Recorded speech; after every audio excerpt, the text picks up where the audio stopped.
So, Denise, welcome to the Disenfranchised. How are you doing today? Yeah, I'm good. Thank you. Thanks, Ed. Thanks for having me on today.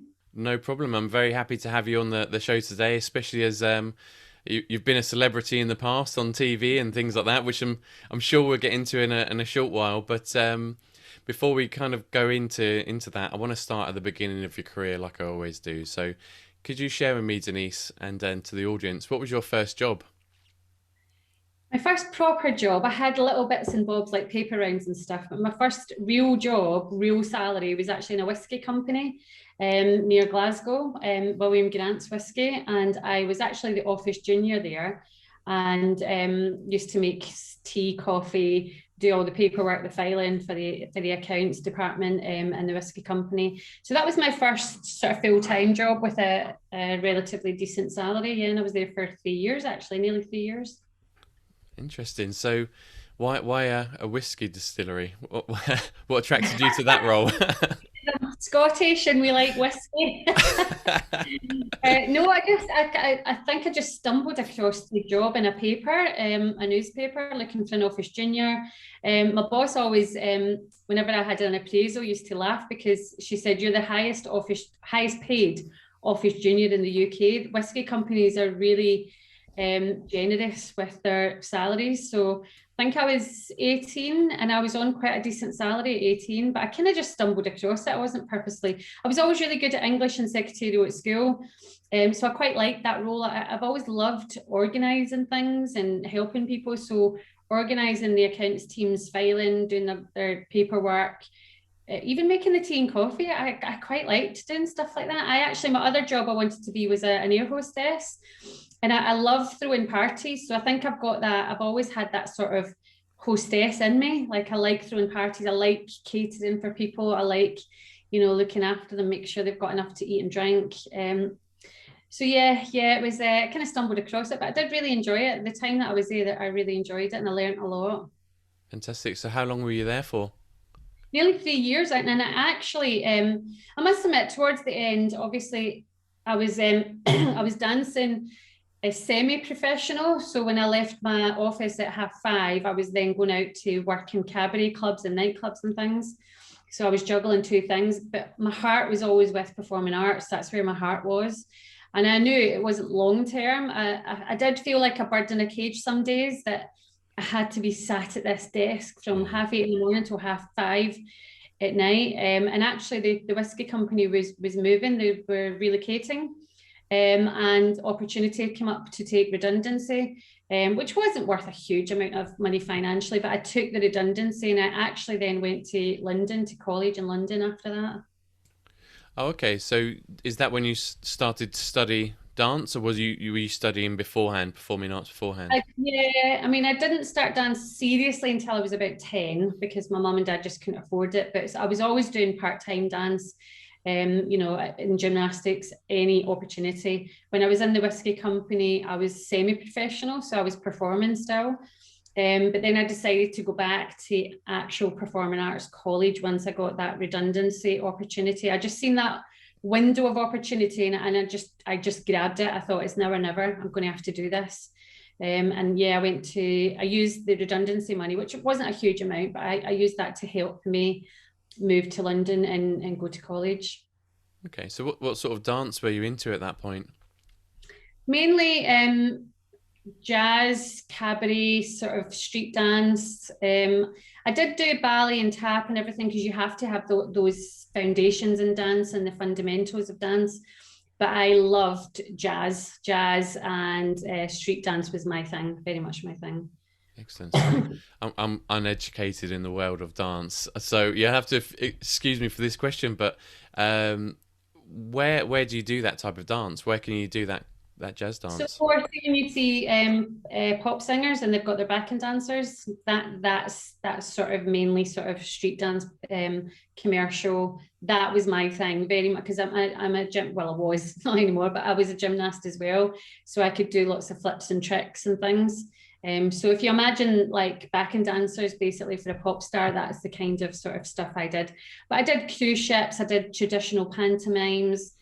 A dancer's sort of vocabulary, if you like, has got to be quite, your genre of what styles of dance you can do has got to be quite wide, you know, because you will be flung lots of different styles when you go to pantomime. Or I did a world cruise, so I was traveling the world on a cruise ship, performing for all the guests on the ship. I did West End. So yeah, you've got to be quite skilled in everything. But my thing was sort of more jazz, street dance. That was what I loved. Fair enough. That sounds exciting and lots of variety in that. But Yeah.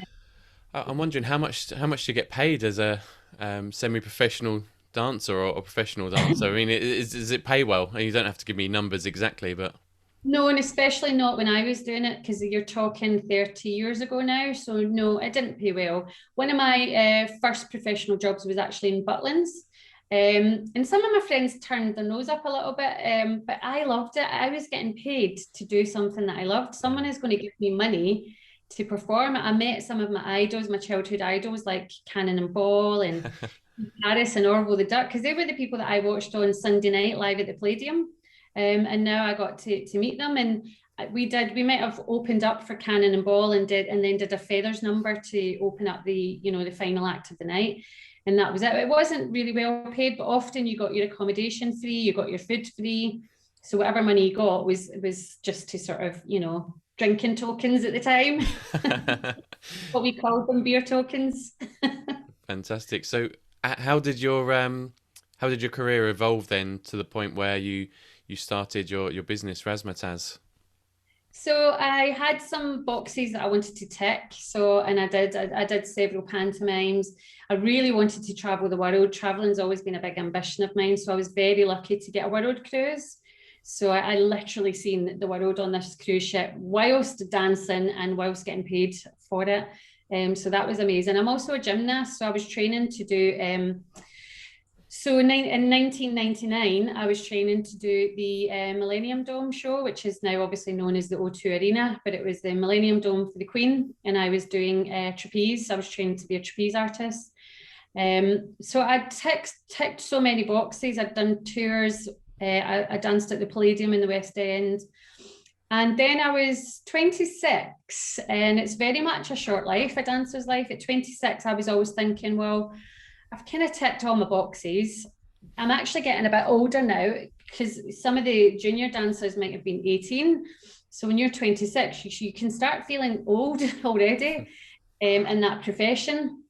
And I knew I didn't really want a dance school as such, because there's a lot of exams with dance schools, and I've never really been a big fan of exams for kids. And I could see, our industry was becoming very much a triple threat, is what we call it. So just being able to dance wasn't enough. Yeah. Okay, you were a dancer, but you had to be able to hold a tune, and you had to be able to act as well, because often, even in my pantomimes, I did flips and tricks, but then I was the genie, so I had to act as well. And I didn't really have a huge amount of confidence in drama or singing, because I hadn't really, studied it long enough. So I decided to set up a part-time theatre school that covered all three genres. But not only that, I think our USP was very much that, and it's still today, one week it was all pop commercial, and then the next week it was very much musical theatre. So that's the two main genres in our industry, really. You'll either go down the musical theatre route in West End, or you'll go down the commercial route and back and dancing and pop and everything. So I felt like I had quite a good sort of USP, and I just went for it whilst I was a choreographer at Oasis, which is now Centre Parks. So I had a full-time job whilst setting up the school, and set that up in Penrith in September 2000. And yeah, the demand for it was just phenomenal. It was huge, and it quickly expanded after that. So why do you think there was that demand? Is that literally because it was the need within the industry at the time? Yeah, there was, like I said, there was quite a few dance schools, but there wasn't that many people offering dance, drama and singing at that age. You didn't really get that until you were 17, 18 and going off to full-time college. So there certainly wasn't much in Cumbria 21 years ago offering that. And then I opened a school up in Carlisle, which is half an hour away from Penrith.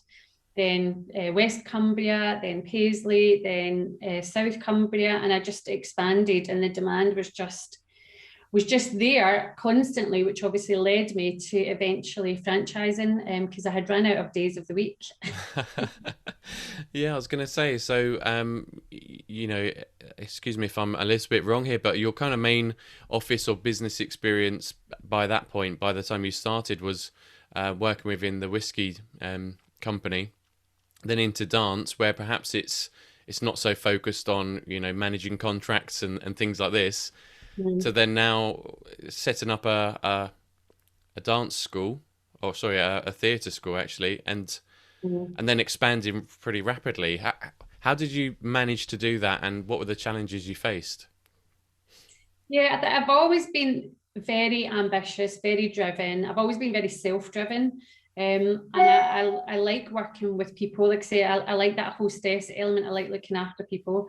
And for me, it was just, I didn't really have this big 10-year business plan. I had no idea. I certainly did not intend to franchise. I didn't even know what the word franchising meant 21 years ago. But I just seen this demand for, I also wanted to give back because I was really shy at school.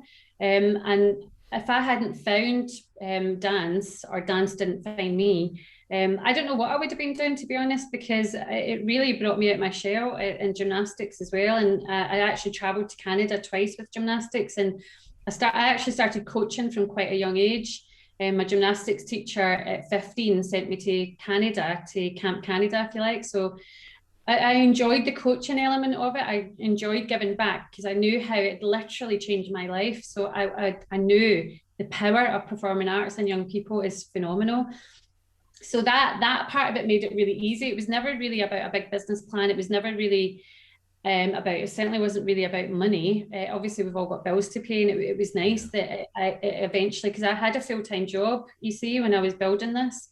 So it allowed me to leave that full-time job, which was lovely, because now I could fully focus on, you know, my passion.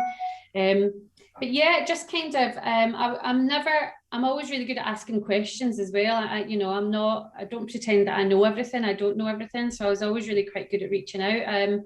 I know I reached out to the Prince's Trust at an early age when I started the company, and I was given a business mentor, and they put me up for awards, and started free business coaching. I always had an interest in business. Like I did do a business degree at college, but I dropped out of it. I didn't stay at it. But I was always really keen on organising things. This might sound really silly, but even as a child, organising a ghost tent and charging my friends 2 pence to go into this ghost tent, and organising big bake sales, because at the time we were raising money at school for Ethiopia. So I organised this big bake sale and bric-a-brac, just to sort of raise money for the little kids in Ethiopia. So I've always had a real sort of, I don't know, I think it's inside you, isn't it, to just enjoy organising things. And I probably didn't really realise what I was doing was business. Yeah. I was just doing what I love and what I was good at, and it just organically grew. And then I looked into franchising and realised, okay, this is a really good business model, actually. It's interesting hearing you talk about your career and what you've enjoyed, because you've got something that I think a lot of people don't, that enjoying the organizational side and something quite creative. Typically people are creative and then the other piece just sort of falls behind, or is as a bit of a mess, or they're very organized and focused and haven't got that creative outlet. They haven't got the kind of desire to go off piste a little bit and just make something new. So quite lucky in that sense that you've got that as part of your personality, and I guess that's probably led to the success of the business, because I guess there would have been other people at the same time looking to set up theatre schools. Did you have much competition? I looked into, obviously, our biggest competitor. They were already quite big by then, even in the year 2000, and obviously you can learn from your competitors. But I guess, like I say, it's never really felt like hard work. I've just always loved it. And just I never woke up and thought, oh, I've got to go to Razzamatazz today. Like, never, ever.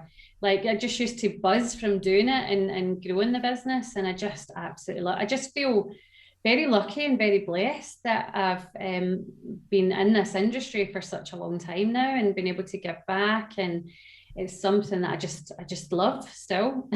Don't get me wrong, you have your hard days, because you're one thing about running a business, and which is why franchising is so great, you're the head of every department. You're expected to know everything about everything, the head of HR, the head of marketing, the head of IT. So you've got to wear lots of different hats. And that's why franchising is so good, because you can tap into so much support, and just within your own network, there's so much help and so many people to talk to. Because when I was setting up my business, I was just really driven, but it can be quite lonely, because you've not really got anyone to talk to when you're the sole founder and sole business owner. So how did you find franchising then? Yeah, I looked at my competitor, and I realised that they had grown their business through franchising. So started looking into that, went onto the BFA website, the British Franchise Association. I made a bit of a plan of what I knew I needed to do. I knew I needed an operations manual, a franchise agreement, joined the BFA, and I'd already built up I'd had like 7 or 8 schools by then. So I already had, and these were across 2 different countries as well. I'd already put managers in some. So I'd already done the arm's length pilot to prove that it can work without me. And I actually took a wee bit of a risk. I did remortgage my house at the time, because obviously I needed money so I engaged a consultant to write the ops manual. I engaged a solicitor to write the agreement, and I joined the BFA. So I needed a bit of investment to do it. I'm the type of person as well, if I'm going to do something, I'll do it properly. Otherwise, I would rather not do it. So I knew that I needed to take all these steps to do it properly. But I'd built all the foundations already. Like I say, I had like 8 schools across 2 countries. I had managers in place. So I'd done the arm's length pilot. I'd read a lot about franchising and what I needed to do and prove before I could actually franchise the business. Yeah, that's that sensible way to do it. Definitely sounds like you were doing the right thing at that time. So you now have, is it 40 franchise partners around 52. UK? 52 now. Okay, Yeah. wow. So it's been growing pretty well then. How have you coped over the COVID period as a group? Because obviously not being able to teach face to face must have been a challenge. Yeah, it's obviously been the biggest challenge in my 21-year journey, for sure. When we first got the news, it was sort of devastating. But once we digested it, there was like no question what we were going to do. We were going to take the classes online, even if we knew we weren't going to get 100% of the kids and families wanting to do it. But we knew we needed to do it for those kids that did want to do it, because they were just shut off from reality, from life. If I was 13, like my son's age, my son's obsessed with football. He plays professional level football. I was obsessed with dance at 13. If someone had taken that away from me and said, that's it, Denise, no dance for a year, I don't know what I would have done. My self-confidence would have, been on the floor. I would just have been devastated. I lived and breathed to dance. So there wasn't any question about going online. So we were working really hard to rewrite the operations manual. We were looking at all different countries to see how they had managed their process. We looked into Zoom to make sure, obviously, we were doing it, with safeguarding at the forefront and priority. And we took our principals through the whole, we've done lots and lots of Zoom training with them, how to do Zoom, not just safely, but dynamically and fun, to keep it fun for the kids. So yeah, we flipped online, and the first lockdown, there was about a 50% sign up. I think everyone was just a bit bamboozled by what is going on and trying to find their own routine, trying to find their own feet. Obviously, the kids were at home as well. Yeah. Lockdown 2, the kids went back to school. So we said, right, don't change your timetable. Keep it to a Saturday this time, because the last time we had allowed them just to do their timetable whenever. But we know that kids like routine and they need routine. So we said, keep the classes on a Saturday. Lockdown 2, we had a huge sign-up rate. It went up to sort of 80% lockdown 2. And then similar for lockdown 3, But we did see the numbers sort of dwindle. I think the kids, there's only so long the kids can engage on Zoom. And, you know, I think thank goodness that we managed to reopen in the last sort of fortnight, because our whole ethos as well is about building confidence and making friends and gaining social skills. You can do that a wee bit behind a screen, but not really, not fully. You need that human interaction. Okay, we're still not allowed to touch, and obviously we've still got to be safe with 2 meters and everything. But it's just that interaction, that human interaction, and getting the kids out of the house and seeing their friends again. The amount of testimonials we got in the last couple of weeks were unbelievable. Like I think it's easy to forget how the kids have been impacted through this, and how they just feel alive, basically. That's what I said about my son when he went out the door to his first football session, when that was allowed again. I said the only way I can describe it is he just looks alive. He just looks alive again. He just looks like somebody's injected him with life. So yeah, it's been obviously a challenge, but our principals were amazing. They were doing quizzes, t-shirt challenges. They were doing stuff to get the parents involved. Again, it's just that, and what you don't want people to become introverted and be in their house and locked in their house, and they've got no contact with anyone. They're not having fun with anyone. So the principals were brilliant. They did so much to reach out to their communities, to just keep that sort of interaction and a bit of fun there. But yeah, definitely the biggest challenge I've ever had to face. Yeah, I think it's been the same for a lot of people, hasn't it? But I like the way that you didn't just stick to theatre. You actually interacted with quizzes and other things in there, because just from my own personal experience, that one-dimensional aspect of interacting over Zoom can be a little bit kind of flat and get a bit boring after a while. Like you say, having those human connections are really important. And I know that from my son, you could tell he was bored with us, seeing the same faces day in, day out. He wanted to go out and about. So much like your son, once he was out doing the sports, and my son's only 5, by the way, well, 4, nearly 5, and completely different child as soon as he was allowed out and about and interacting with other kids. It was great to see. So really kind of resonates what you said there. So I want to go back a little bit into your time with Razzamatazz now, to find out a bit more about your Dragon's Den appearance and what made you decide to apply to go on the Dragon's Den. Well, actually, funnily enough, I used to watch it after Razzamatazz. At one point, I think it was on BBC Two on a Tuesday night, and I remember getting back from Razzamatazz and I'd be watching it. And at the time, I had this idea for a game for after-school clubs, because for performing arts, because for schools, I knew it was quite hard for them to get a human being in. It was quite challenging, and there's a lot of red tape to get through. So that was my idea, and that's what I applied with. Actually, I didn't apply with Razzamatazz. But because I didn't have a prototype ready in time, they looked at my application form and they said, well, why don't you come on with Razzamatazz? You've already franchised it. I'd already sold 3 franchises by then. You've got a successful company. We'd like you to come on with that. So they actually sort of asked me to come on with Razzamatazz. I didn't apply, which I'll be honest, I was a bit reluctant at first, because it was my baby, and I didn't want people to think I was only going on there for financial reasons, because it wasn't actually. As I say, I hadn't even applied with Razzamatazz.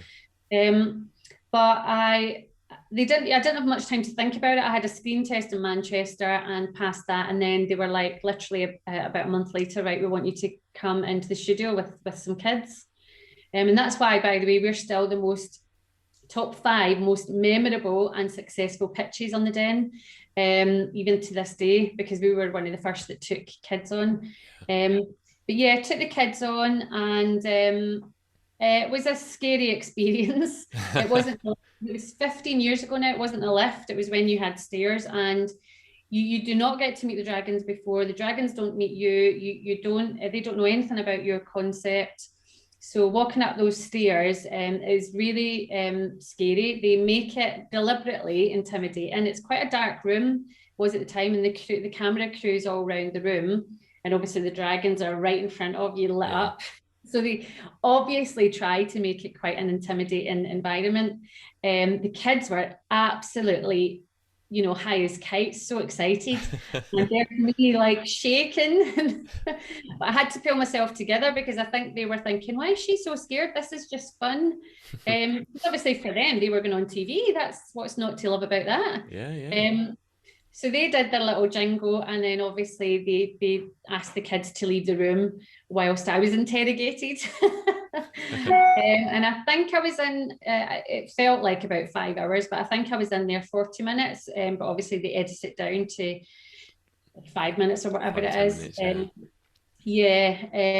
And yeah, I did get a grilling, but I expected that. But I knew that I had a good business. I had a great business. I had a great business model. So I knew that the worst that I was going to come away with was some PR from it.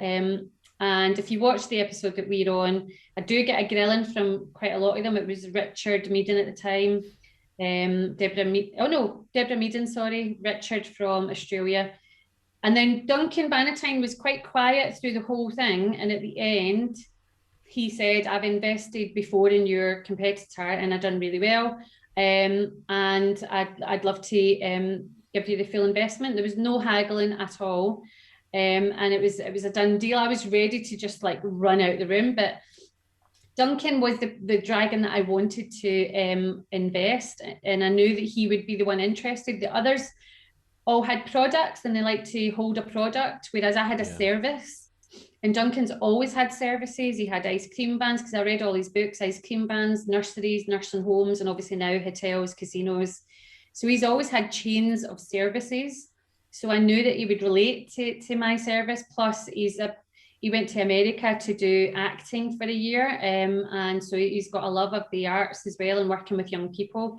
So yeah, I was delighted when Duncan stayed quiet, but then invested at the end. And yeah, as much as it was scary, I definitely would recommend anyone that's thinking of doing it to do it. Just know your figures.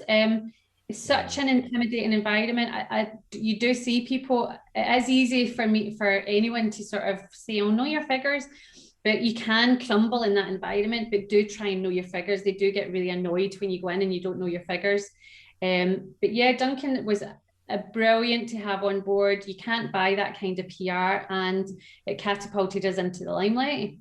I was going to ask you, so how much support did you actually get from Duncan, and what did the partnership with him open up for you? What kind of opportunities did it allow you to explore? Well, immediately, I think literally the next day or 2 days after, the company TUI, holiday company TUI, contacted us, and they wanted me and Duncan to meet them, or we went to Duncan's office. I can't remember, to be honest. And from seeing us on Dragon's Den and knowing that Duncan was behind Razzamatazz, we then got a contract, and eventually it became a contract for 20 international countries.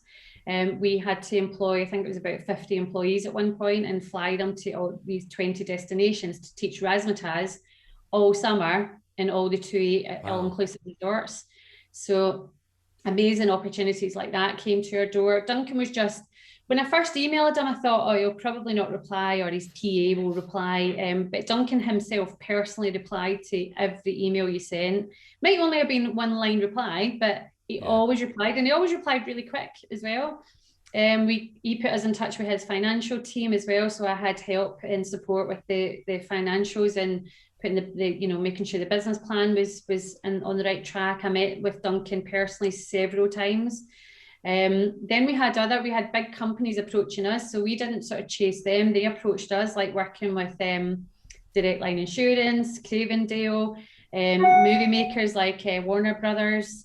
We just had so many people contact us because of obviously the publicity that had raised for us.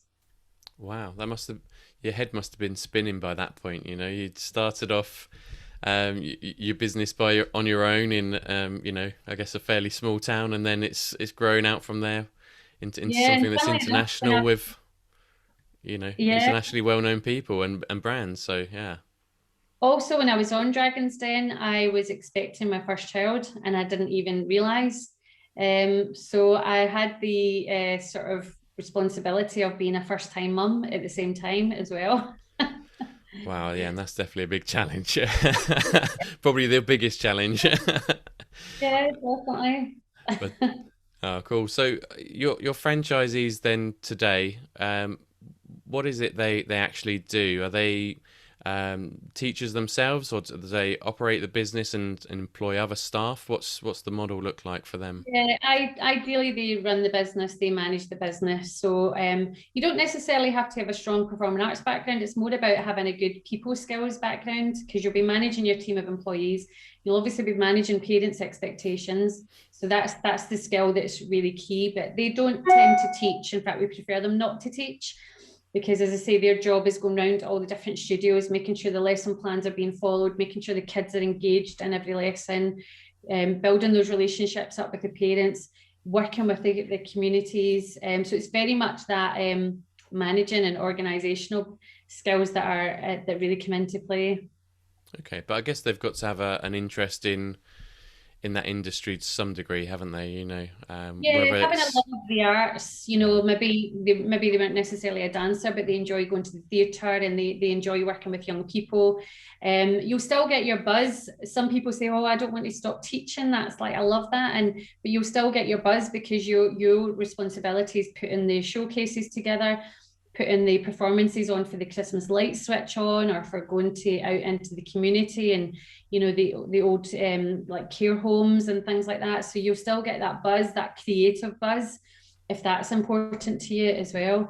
And no 2 days are the same. And you just love it, and that's what all our franchisees say. They just love it, because no 2 days are the same. The variety, the fun, like, we might be waking up and organizing a big trip to Disney, or organizing a big trip to for the kids to perform in the West End.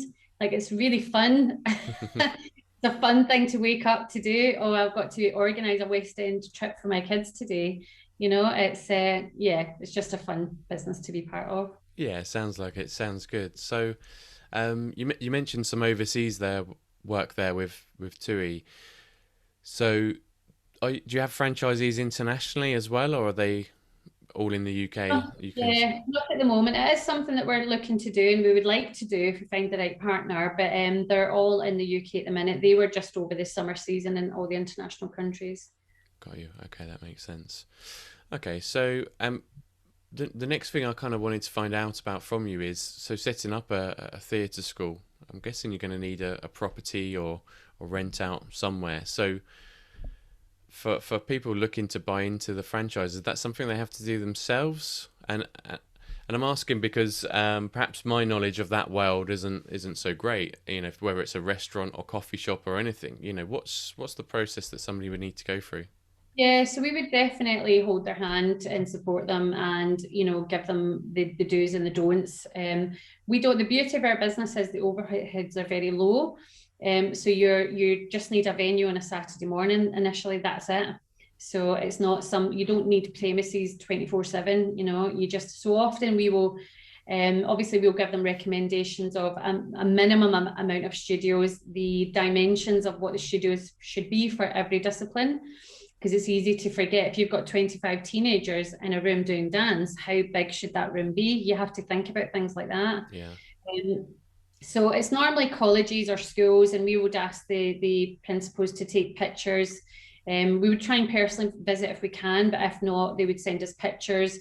Getting a really nice location is important, and thinking about safe parking or safe drop off. And if mum and dad are going to, is there somewhere that mum and dad or guardian can go for that hour, or that 2 hours, or that 3 hours? So yeah, it's quite a lot of factors in deciding it is like that program, location, that can make or break your success. You have to get the location spot on. Yeah, and I guess the staff is quite important as well, right? So do you help to find those people, the teachers? Yeah, we do. Recruitment section is part of our training process, particularly safer recruitment, making sure you recruit the right people. Obviously, they've been, DBS checked, they've gone through our child protection policy, everything like that. But yeah, they've got to be dynamic. They've got to be really good at what they do, dynamic, fun, engaging. But ultimately, the principals will find their teachers, their employees in their locality, but obviously we can help them. We can have, there's a newspaper in our industry called The Stage. So as an independent, they would find that quite difficult or quite expensive to do, but we can tap in with our network to put an advert in there.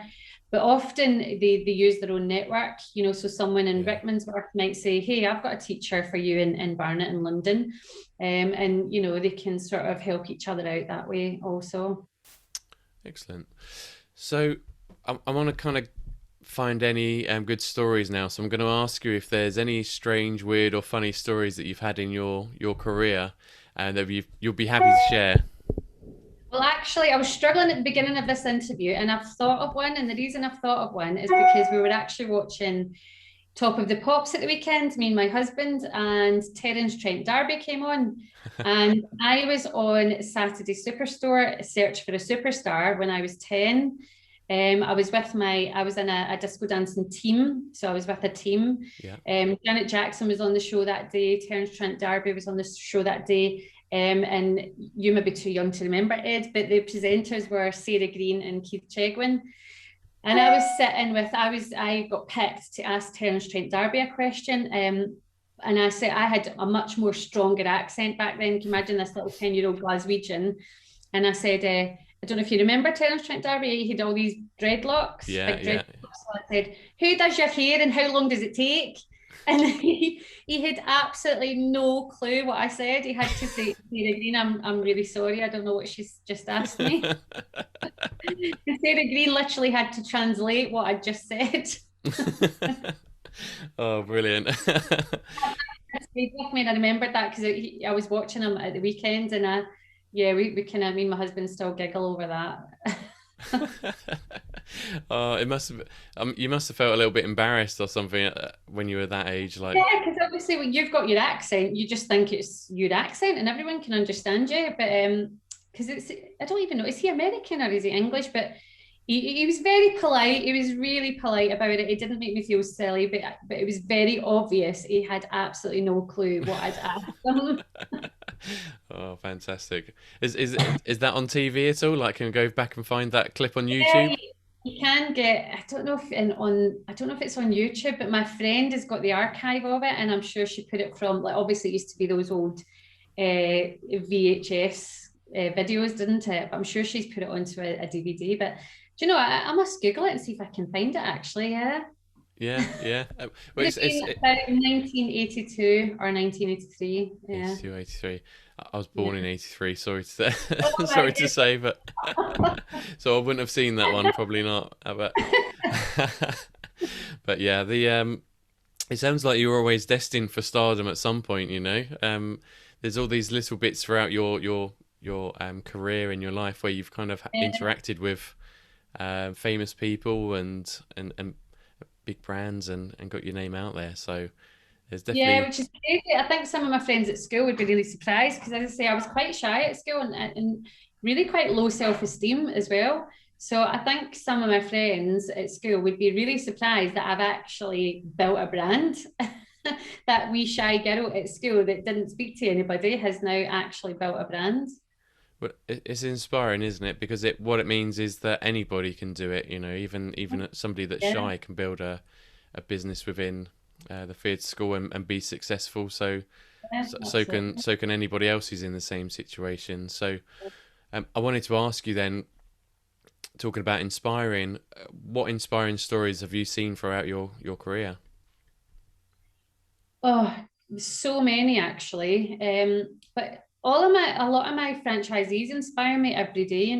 There's some of them that I've got maybe, like, if I speak about one in particular, she's got 3 children. She's a single parent. She's on her own.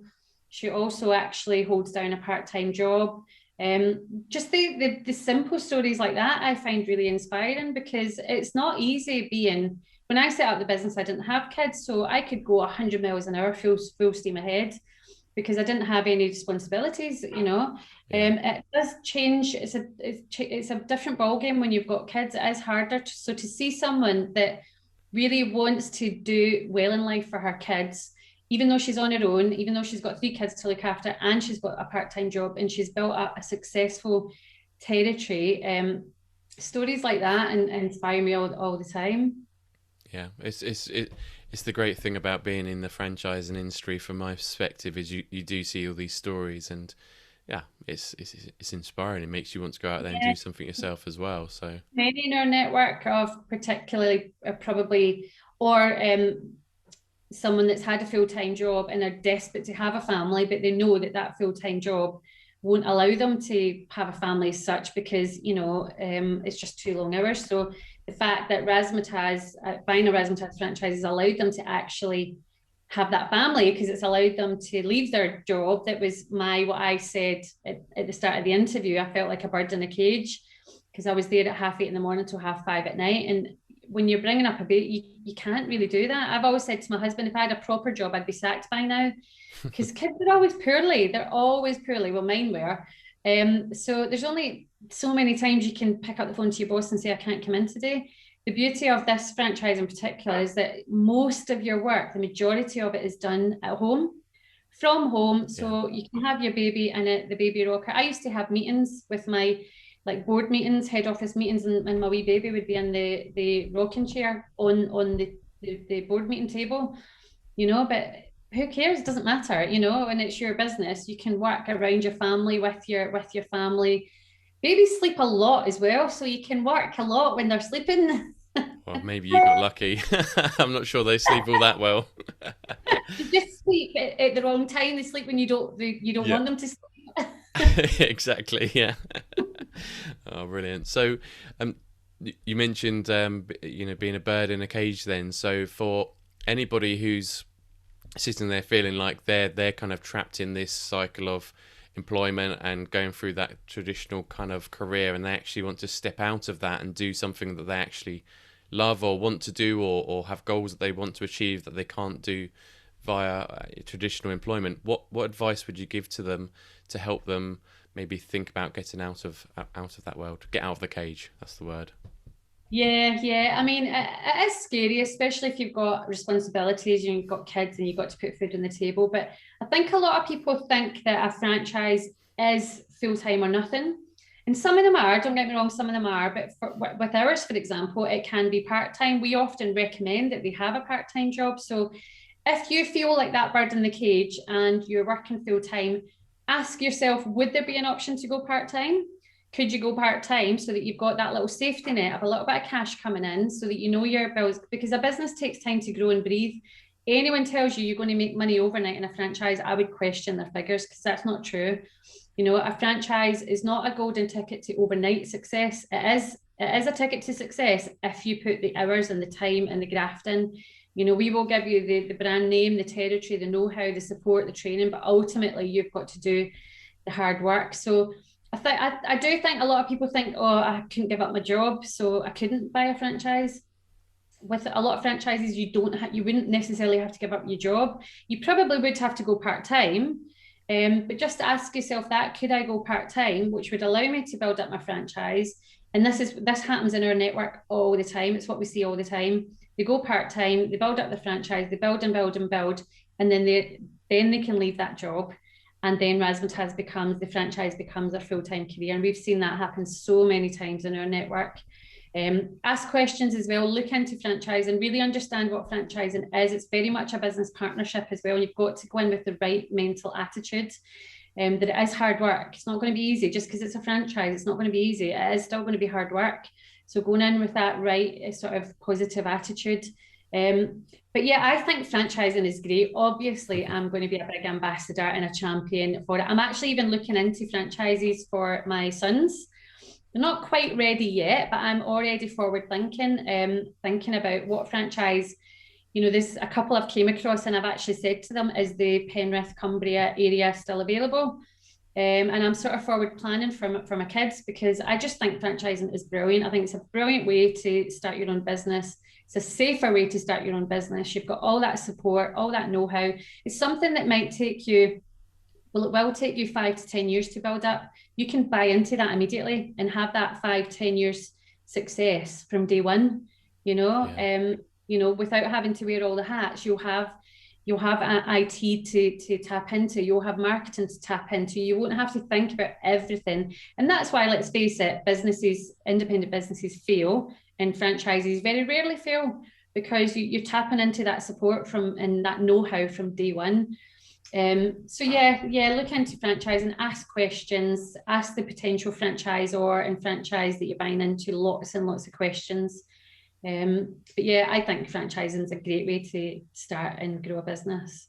Yeah, it's interesting what you said about the part-time piece there, because I guess maybe myself, I've always thought it's a full-time thing. You know, you've got to put your full energy behind it. But if you're seeing people that have done that and have done that successfully, that's really interesting, and Yeah, I guess for the listener to this, really useful to know that there are those options out there. And yeah, I like to use the word options quite a lot, because I don't think franchising is always for everybody, because like you say, no, you've still got to have yeah, that right mindset, you've still got to yeah, have that entrepreneurial drive to some degree, but you've just got all that support and guidance that you mentioned already around you. So um, yeah. yeah, it's not for everybody, but Yeah, I'd agree with certainly an that. option to consider is what I Yeah, think. And yeah. part time, on a part-time basis as well, which was, yeah, it's got me thinking. Yeah, But I think that's just a wee penny to drop for some people. I think maybe they assume, oh, I couldn't give everything up, therefore I couldn't afford to do it. You don't, not, I mean, I'm just speaking for my franchises and a couple that I know, but I know some of them you might have to leave your job. But I know for a lot of them, you wouldn't have to do that. And that's maybe something that people haven't really thought of, that I could still keep that regular income coming in yeah, whilst I'm building my franchise. it's some way it reduces the risk, doesn't it, for people? Yeah, So yeah, yeah, thank you for sharing that idea. And yeah, please. Denise, thank you so much for your time today. It's been a real pleasure speaking with you and hearing your story. So thank you for joining us on the Disenfranchised. No worries. It's been a pleasure. Thanks for having me on, Ed. No worries. Take care. Thank you. Bye. Bye.